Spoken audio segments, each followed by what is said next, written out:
Hey guys, it's Kevin with JMW Fabrication and the Welding Business Owners Podcast. Today, I want to talk to you about taking your side hustle to a full-time gig. So check it out.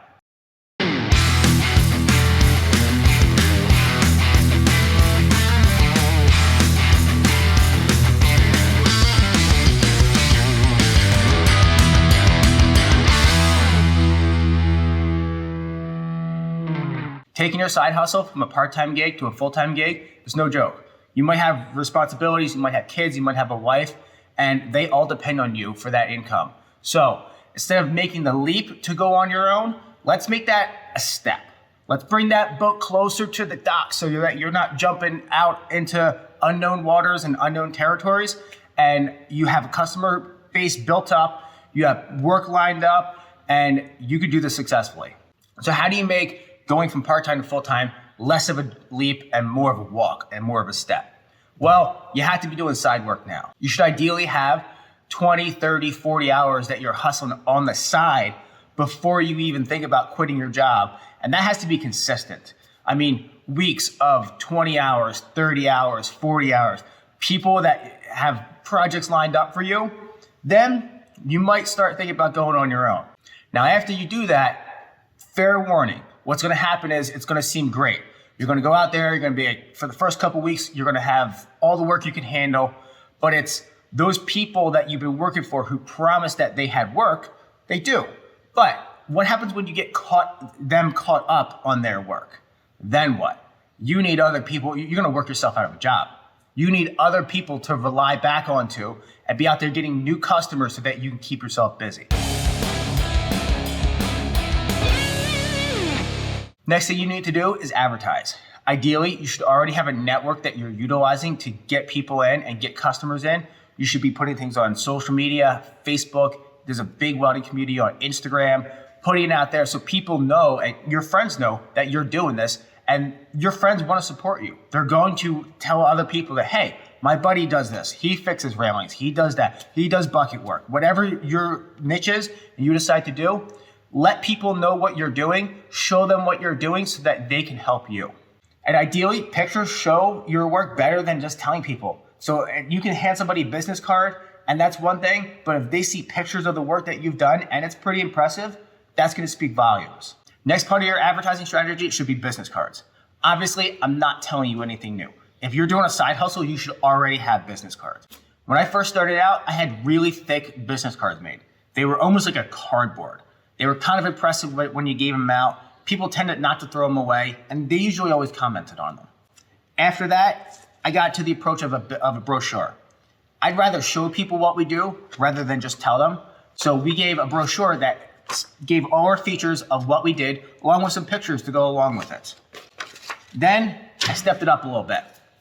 I went out, I got some metal business cards. These things are from mymetalbusinesscard.com, and they are awesome. Granted, they're not cheap. But you know what? For $3, that is really cheap advertising, because you know what? People aren't going to throw these away. Next thing you need is a website. Come on, guys. It's 2022. You need a website. You need to keep it up to date. It needs to be sleek. It needs to be clean. It needs to be nice looking. It needs to be easy to access. I prefer a minimalistic website because we do such a variety of things. We might have 2 or 3 pages, but that's it.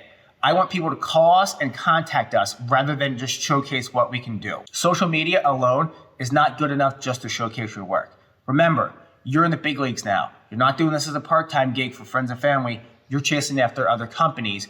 And other companies, they're professional. They want to work with other professionals. Professionals have a website. You're not going to be going to a place where they do millions of dollars of business a year and tell them to go to your Facebook page. You need to tell them to go to your website. Next up is Google advertising. Approach this like anything else. You need to do your research. I've had really good success with Google ads, but I spent days. I probably spent 2 full days watching YouTube videos on how Google ads works, what they want to see, and the whole business structure. Remember, Google's a business. They want to know that you are professional and you are going to serve their customers well. So you need to understand what words to put in, how the whole structure of the whole thing works.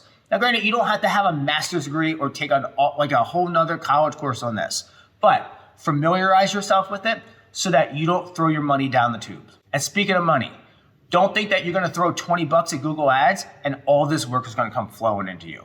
It's not gonna work that way. Our strategy is we advertise for the big jobs, for the 5-figure jobs, 6-figure jobs that come and they would have never known about us other than Google Ads. We'll spend thousands of dollars a year on Google Ads, but we'll make hundreds of thousands of dollars from that advertising. So don't think you're gonna spend 50 bucks and all this work is gonna roll in. You might get something, hey, it might work out for you. You might luck out. But you gotta think of your Google advertising as a long-term solution for your goals. Okay. I hear you guys saying, I don't have thousands of dollars to spend on Google Ads. How else do I get this? Well, the old-fashioned way, go knocking on doors. I've spent 2 full days in my entire career knocking on doors. And I tell you, I've had some of my best customers because of it. When it comes to knocking on doors, there's a couple things you gotta plan for. Know where you're gonna go. Plan out your route so that you're not driving around aimlessly. Do a little bit of research on the companies that you're gonna go talk to. That way, you know what they do and you can sell yourself and your services to them. You know, you don't wanna go into a big industrial warehouse and say, hey, I do artistic stuff. You wanna go in there and say, hey, I do maintenance on catwalks. I do railings that people tractor trailers back into. I can do stairs that are rusted out. So know your customer before you go in there so that you can convey the services and the value that you bring to them before you even get there. Another thing with knocking on doors is show up looking professional. You could bring your work truck, but wear clean jeans, wear a clean shirt. Show them that they can trust you from anything from a $400 part to a $4 million machine. Next is build your team. This is something I got wrong in the beginning. I tried to do everything myself. I tried to wear all the hats and I burnt myself out because I wasn't good at any of them. I'm a big proponent of let people do what they're good at. I am not good at taxes. I'm not good at bookkeeping, nor do I really want to be. So you know what I do? I pay other people to do that.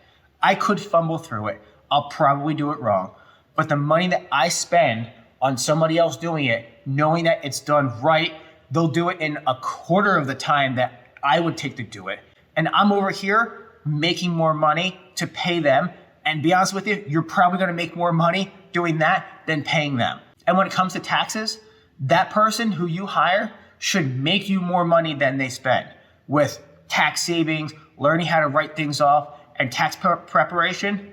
They are well worth the money. And I really suggest you do it when you first start out. When you're first starting out and doing it yourself, you need things to be easy. One cool way to do this is the North One app. The North One, it takes all your invoicing, it takes your QuickBooks, it takes all your payment solutions and puts it into one app. It's an online banking solution that is really awesome and really easy to use. You don't want things to be cumbersome. You don't want to be going over here for this and over here for this and then have to make a spreadsheet and plug all these numbers in to figure out. No, your time is better spent doing other things. If you are going to do this on your own, the North One app brings all that in-house under one roof, all online banking. This is awesome. You don't ever have to step foot into a bank again. I know I hate going to banks. My time is too valuable for me to stand in line at a bank and deposit a check, try to do some sort of banking like that. With North One, it's all online. And it's really important that you separate your personal from your business.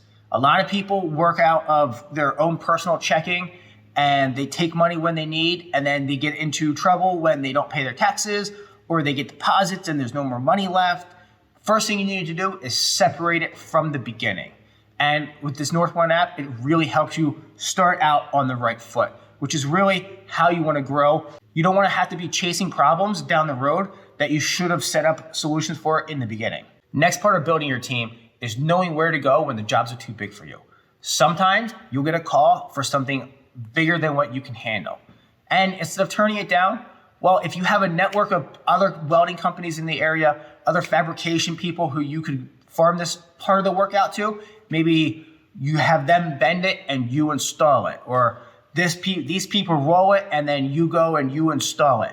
Well, you know what? That might be an option for you to do if you have a good relationship with them. I would make friends with every other welder in town. In this welding game, there's more than enough work to go around. We should all work together. We shouldn't be enemies. So you know what? Build your network of other people in the area so that you can call on them, and even they call on you when they have jobs that are too big for them. And don't be afraid to rent equipment. If you don't have the right welder for the job and you don't have the money to go out and buy it, go rent it.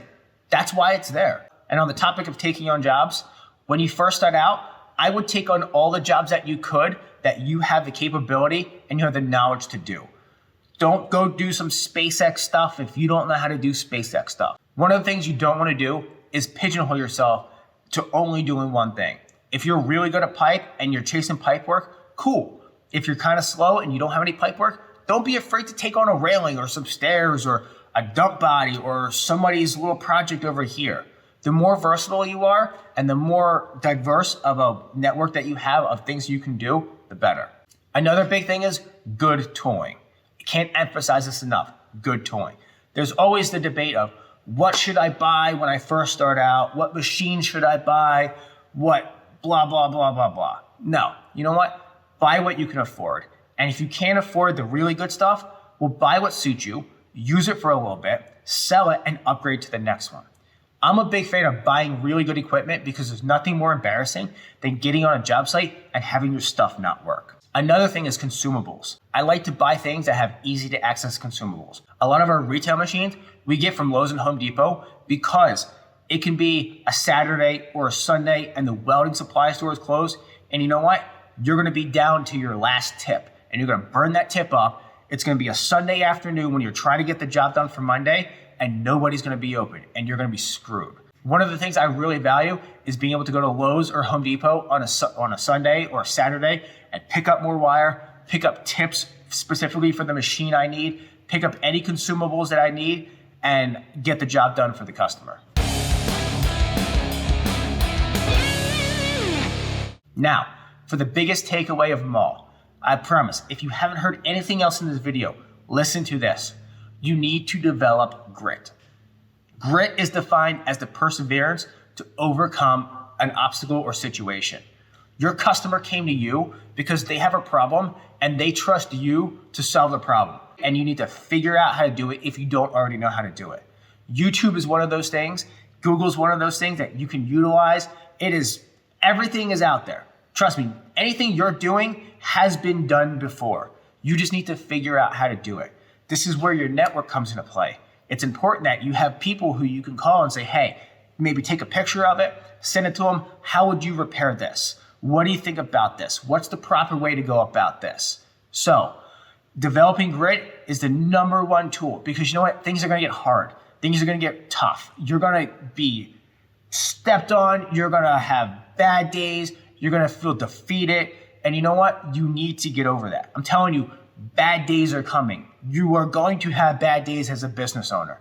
You need to understand that it's worth it, and you need to have the mental toughness to keep on going and not quit. If you can develop the grit to get it done and have that figure it out and get it done mindset, you will be successful, not only in business, but anything else you do in life. Because you know what? You can have grit without a business, but you can't have a business without grit. So that's all I've got for today, guys. I really appreciate you guys tuning in. If you have any more questions, check us out on the Welding Business Owners Podcast. Find us on Instagram at Welding Business Owners Podcast. You can check out the stuff that we do at JMW Fabrication on Instagram and Facebook, jmwfabrication.com. See, there's that website. So thank you guys for tuning in. I appreciate it, and we'll see you next time.